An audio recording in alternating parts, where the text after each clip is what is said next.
Ahoy, Captain, and welcome to 2 Minutes Off, the show where we take 2 minutes of your time in order to explain the most important aspects about decarbonization measures and regulations. Why 2 minutes? Because we believe 2 minutes should be enough to cover the basics, and your time is valuable enough as it is. Let us spend the time so you don't have to, is what we always say. And in the next 2 minutes, we will be discussing the holy grail of shore power or onshore power supply, the average shore power demand of a single ship. Well, we're going to look at different categories, and we're going to give the tools and knowledge for developers who are developing these kinds of projects to give them very good estimates on the average shore power demand to make the right business case. Because some of you might already know that shore power demand for the same ship can vary a high amount, sometimes 2 or 3 times for a single berth or the same ship at different berths. It's a bit of a mess. So let us show you what we did in order for you to get proper numbers for the average shore power demand of ship categories.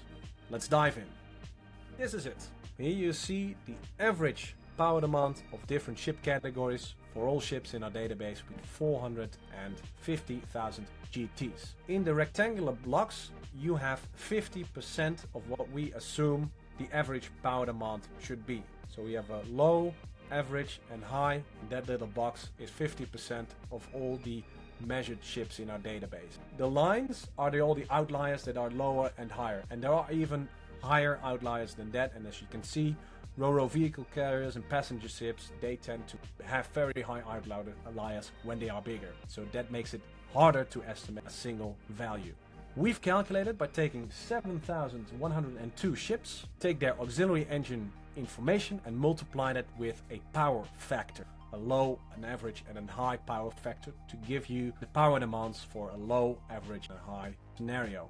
We've based this on 153 measured data points or multiple data point ships. Let me show you what we mean by taking tankers as an example. Here we see the total auxiliary engine power installed for all tankers in our database, about 1518, plotted against GT. So you see, the higher GT, the more power we typically need, but it also flattens.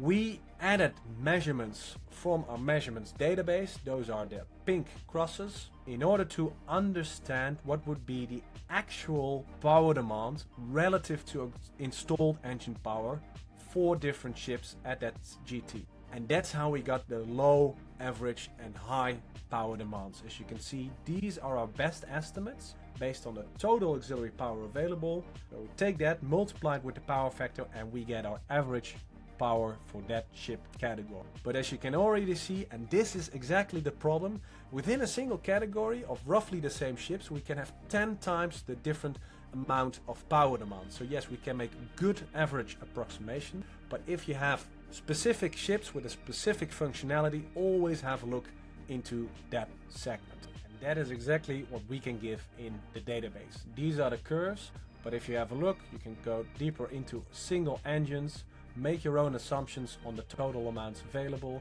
You can even differentiate between different ship sizes if that is really up to your terminal, and you get automated low, average and high power demands for your specific situation. If you want, you can search the database for specific ships, such as in this case, and it automatically gives you everything you need to define average power based on that ship. Most of the analysis work is already done. You can always download the database yourself, but if you have a look at the guide, you can see that everything you need is in there in order to make the best estimates on average shore power demand for shore power projects that you are developing.